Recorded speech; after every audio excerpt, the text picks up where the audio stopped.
Thank you so much for having me.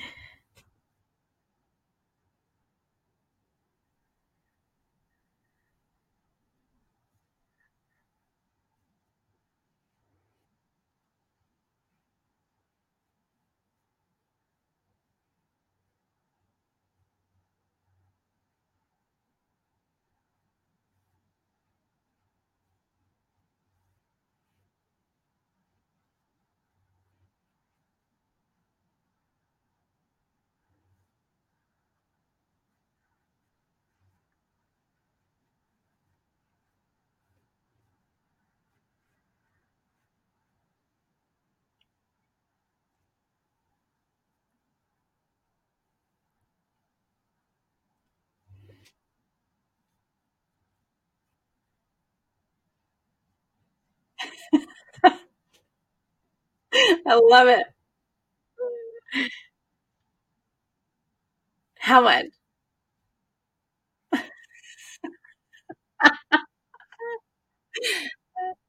That's amazing. I love that.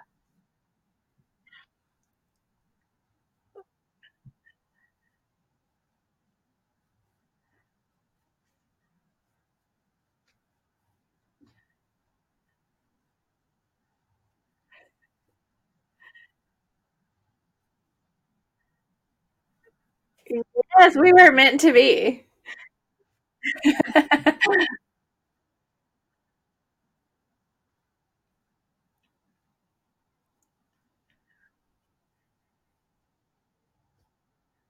Yes, absolutely. Even my name, Megan, is spelled this way because my mom thought it looked prettier to write. So Megan is Maghon, which is not how you spell Megan. Like she made that up. But I think good call, mom. Like we know as moms how hard it is to name our kid, and we think through all these different things. And it's funny that she ultimately landed on that spelling because it was more aesthetically pleasing. And then here I am making a whole career out of writing other people's names. And so it's really amazing. I was always brought up like in a creative family. My grandmother was an artist. I love to doodle. I love to draw. Even all the way through high school, through middle school, I was kind of the go-to friend, passing notes in school and writing the banner that the football team ran through. Like we didn't have a good football team, but we had a really good looking banner. We started on a high note, and I just always enjoyed it as a hobby. And I didn't really turn it into a business until I was in college for the first time. And I started a little stationery shop, and I was selling my cards on eBay. So this was like before Etsy, like before anything. And I remember getting my first sale and hearing like the cha-ching sound, and I ran over to my laptop to see where it was going. And it was actually my mom who had gone on eBay and bought the cards for me. And she was like, "Why are you not in class? Like, how about you go back to studying?" So she's my number one fan, but also like my number one encourager to actually like do whatever they were paying for me to do. So much respect for that. But I didn't really do much of it after college. I went ahead and got into the workforce. I worked in event planning for 7 years, and I loved events. I loved the decorating and the coming up with ideas and spending other people's money. Like I was great at that, but I just missed being creative. I missed that having a marker in my hand. Like everything in my life was digital, like on a phone or on a computer. And I just really craved that art piece. And so I started doing calligraphy. I started doing hand lettering just for fun on the side, and never really intended on it being a business or being a company. But I took a set of note cards to my friend's book club as a hostess gift, and all of those women rallied around me and encouraged me, and they were like, "This looks amazing. You should put these online. Like you should sell these. I would buy them." And that night from my bed on my iPhone 4, I opened All She Wrote Notes, and the rest is history. Like I've been in business for 6 years. It is my full-time job. I have an online shop, but then I also travel all around the Southeast teaching people how to do what I do and how to turn their regular, ordinary handwriting into happy hand lettering.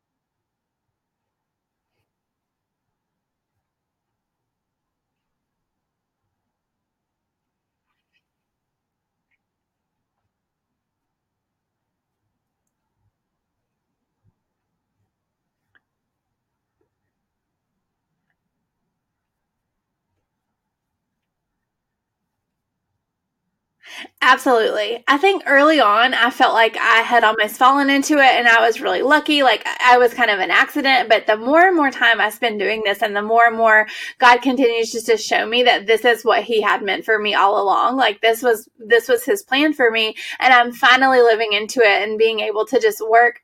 And I feel called to do this work. Like it isn't just a hobby anymore. It's not just like a thing I did on the side, like for fun. This is my career. And I feel like that's exactly what I'm supposed to be doing. It's amazing, like the people that have known me for so long. My husband Chris, we met in first grade, so he knew what he was getting into. We've known each other forever, and we've been friends for a long time before we even started dating as adults. But he like sees all the stuff that I do as a job, and he's like, "May, I remember when you were doing this like in school. Like I remember you carrying around a bag of markers. Like I remember you doodling and passing notes." And it's just really neat that I am surrounded still by so many people that have known me so long, and they're all like, this totally makes sense that this is your career.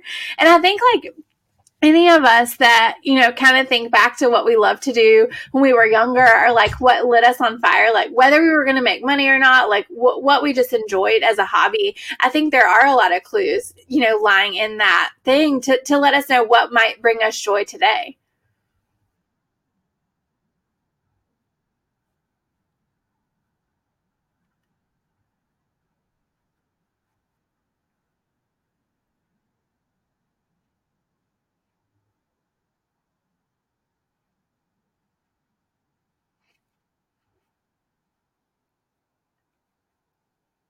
I totally agree. And I think sometimes, like, when people are looking to start a side gig, they're putting so much pressure on that creativity to bring them money.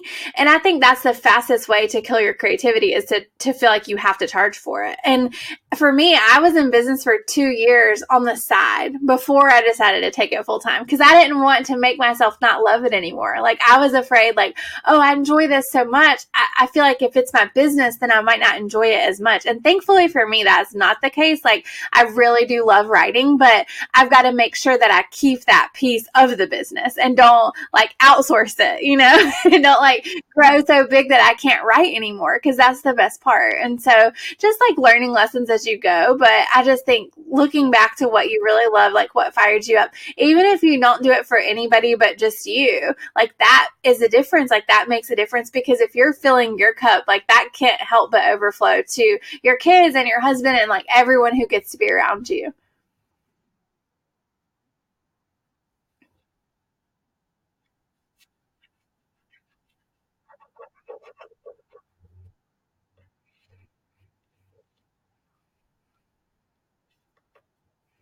Yes, for sure. I think when you are your business and you're the face of your business, like that you want that level of perfection that like when the package arrives that it looks great and they love it and it's perfect. But for me, what I've learned over time is that sometimes that really really good is good enough. And sometimes I have to tell even my students when I'm teaching done is fun because you could spend so many times working and writing on something. You could rewrite it 10 times and then finally feel like it's good enough to send it. But instead of spending that time on that thing for one person, you could have blessed 9 other people in that time by doing something really, really good for all of them instead of trying to make one thing that's so perfect. And so it's really taught me a lesson. Like, I won't send anything out that you can't read or that has like flaws, but the nature of something being handmade, I think that imperfections are actually what makes it really special. Like, I love being able to tell that something was handwritten instead of it being a copy, that you've printed a 500 of. And I have some of both, like in the shop, but anytime I get to actually put pen to paper and write something, perfection is not the goal. Like, it's just joy. Like, I want to have so much fun writing it and making it and just enjoying how I think the customer is going to feel when they get it. But then I want them to feel that joy when they receive the item. My style is very whimsical. It's very curly, swirly. The letters are fat and they're bold. And you see my personality coming out on that paper. And I'm not elegant. I'm not formal. formal. I'm not romantic. And for the longest time, I thought I had to be those things in order to be a calligrapher. And that's why I thought I wasn't good enough, because I was comparing myself and my work to all these people who were doing black tie events, White House correspondence, and I'm not her. And it wasn't until a friend of mine said, Megan, I've never seen calligraphy look so fun. And I don't 100% know if that was a compliment. Like now I'm like, oh, maybe. But it gave me so much permission to just be me, that it didn't have to be elegant. It didn't have to be perfect. Nobody's ever called me elegant a day in my life. Like, that's not who I am. Like, that's a different girl. And so I think for all of us, it's just a good lesson in just being you. Like, the world needs whatever talent, whatever's laid on your heart, whatever skill you have. If you feel called to share that, that means that there's somebody out there who needs it. And they don't need it to be perfect. They need it now.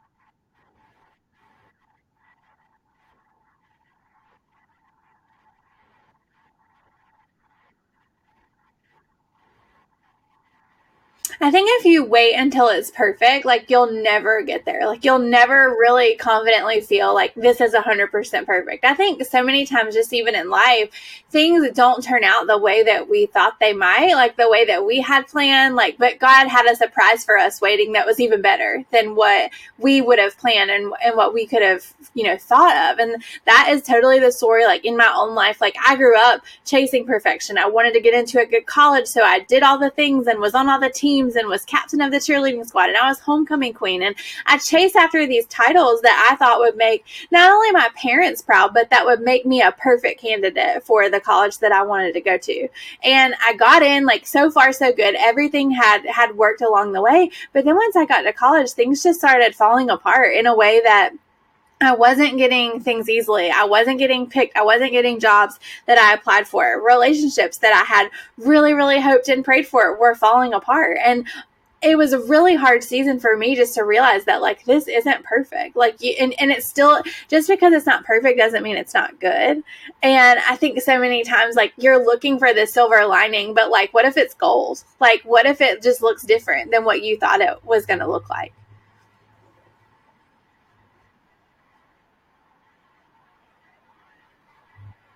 I think for me, like, in right out of college, I found myself in a really dark, abusive relationship, and I kept trying to fix it. Like, I kept trying to solve it, praying that, like, we could work things out, like, praying that it would, solve the problems. And that never happened. That wasn't the answer that God gave me. That wasn't the story that I ended up with. And we eloped and got married. We ended up getting divorced very quickly after that. And so I felt like my life was in shambles. I'd never been so ashamed. I'd never been so embarrassed.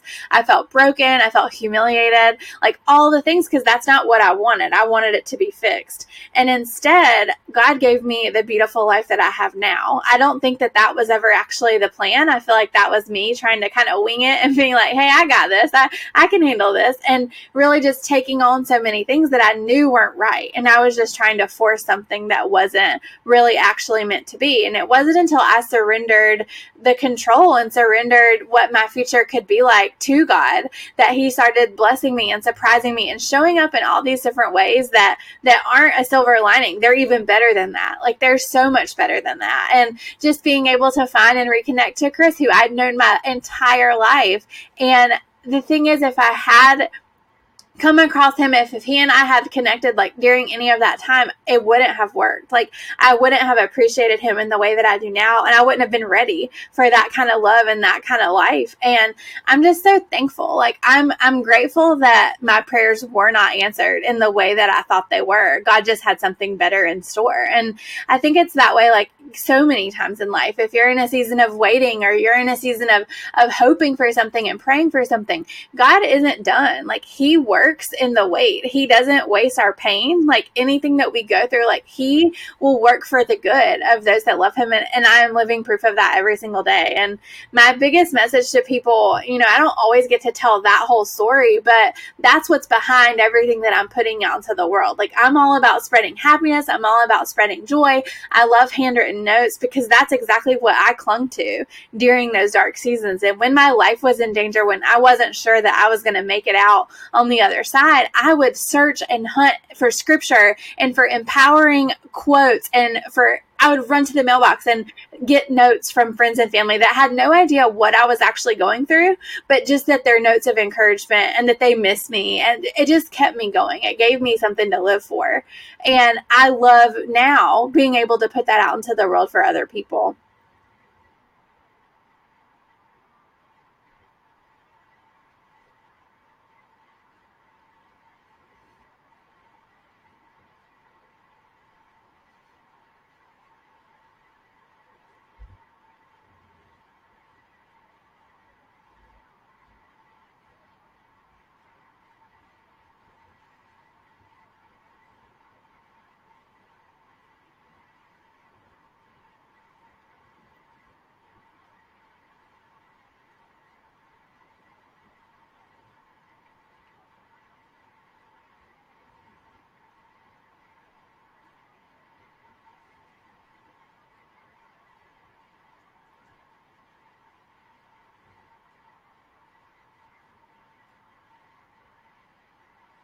Right.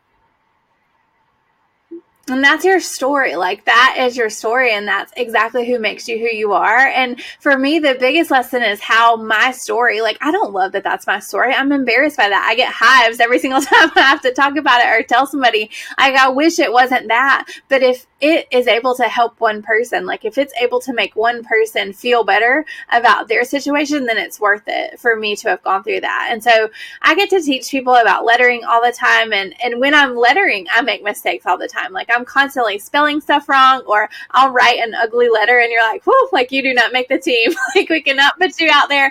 And I, very early on in my business, I was too cheap to throw all of the scrap paper away. Like, I would just kind of collect it in a bin, and it was colorful and it was fun. And I started running all of my scrap paper through my office shredder, and out came the most beautiful confetti that you have ever seen. And once it was confetti, you couldn't tell where the mistakes were anymore. Like, you couldn't see what I spelled wrong. You couldn't see the imperfections. You couldn't see the flaws. It actually made it more beautiful. Like, all those little things, like, added texture and added color and added creativity, like, to that beautiful confetti. And it was at that moment that God really used to teach me that, like, Megan, you're confetti. Like, you are the trash that just chose to have a happier life. Like, you went through some really hard things, but you're choosing not to be brought down by that. You're choosing to rise above that, and you're choosing to spread happiness to a lot of other people in spite of your story. And it just, like, gave me chills, like, when I had that realization and when I had that moment. And I get the chance to tell people about confetti all the time, but it has a deeper meaning to me. Like, I love the colors, like, I love that it's fun, but to me, confetti is just trash that chose a happier life.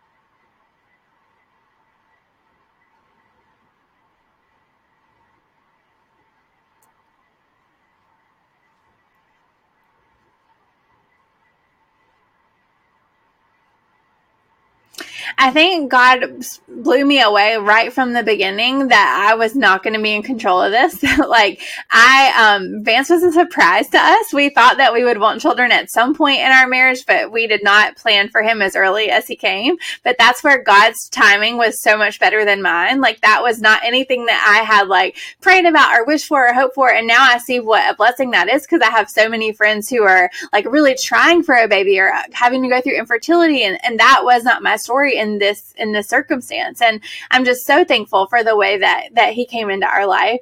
But pregnancy was very hard for me. I had HG, so I was sick all day, every day for the whole entire time. Like, it really took a toll on my business. Like, I wasn't able to really perform and go out and teach and be here to pack orders because I was like very, very, very ill, and to the point that I had to be hospitalized several times. And so that's what Kate Middleton had. So if you've heard of that before, like any pregnancy, she's had to go through that. And it really threw me for a loop because it really made me question, like, did God want me to do the business or the baby? Like, I thought that there was an or. And I remember praying and journaling one night, and so clearly he said, and. Like, I gave you that and this, Maghon. Like, it wasn't one or the other. And like, you can do both, but you can't do both without me.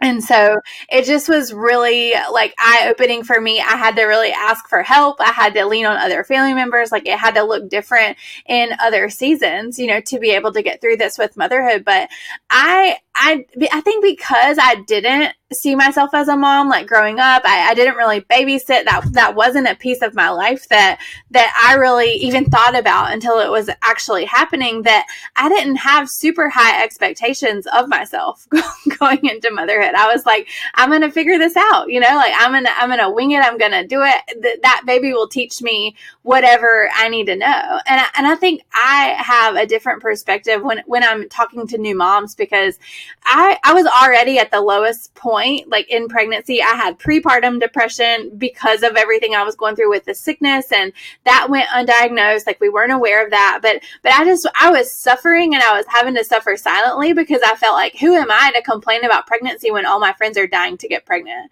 And I kept it all in, and it really ate away at me. And what made it worse is so many people were saying, oh, you just wait. Like, oh, wait till you have a baby. Like, you don't think you sleep now? Like, you're never going to be able to have your business. Just complaint, negative, negative, negative. And it brought me even lower. And I made it my mission. Kid you not, the minute that I had him, like, I started feeling better. Like, I never threw up again. Like, it felt like a light flipped in my head mentally too, that like I was back. Like, my eyes opened all the way. Like, I felt 100% better. And of course I was tired, but it was not nearly as bad as what people made it out to be in my case. And so I was so pleasantly surprised and delighted by motherhood and by being a mom, and by every single little thing that people had told me was going to be so hard.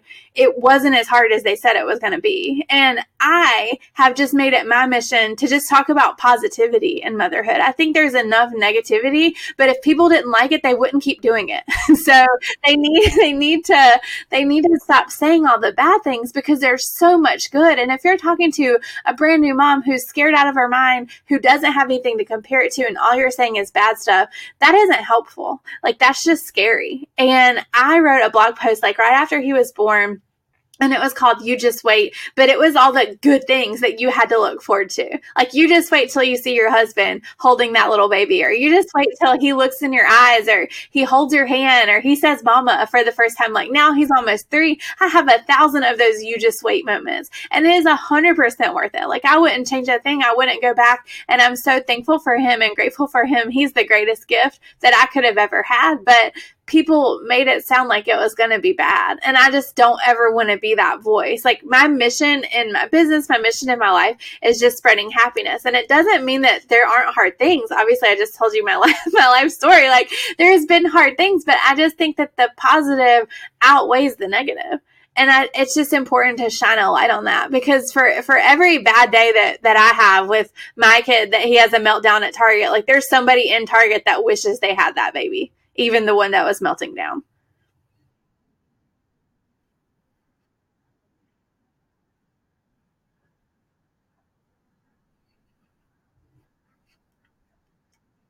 Yeah.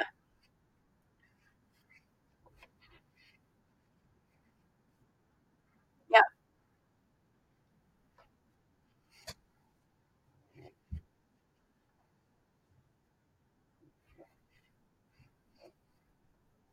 Yes, absolutely. We are spreading the confetti everywhere over on Instagram at All She Wrote Notes, and that is the same name on all the platforms.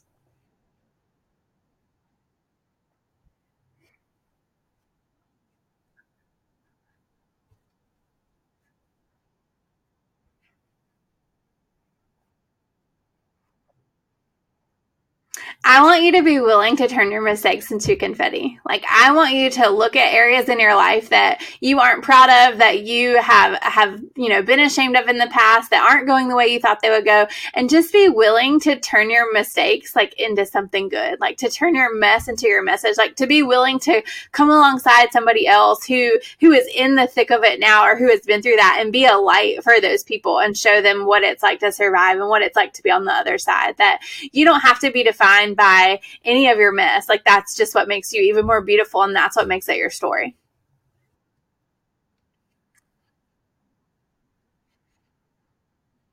Thank you. I was honored to be here.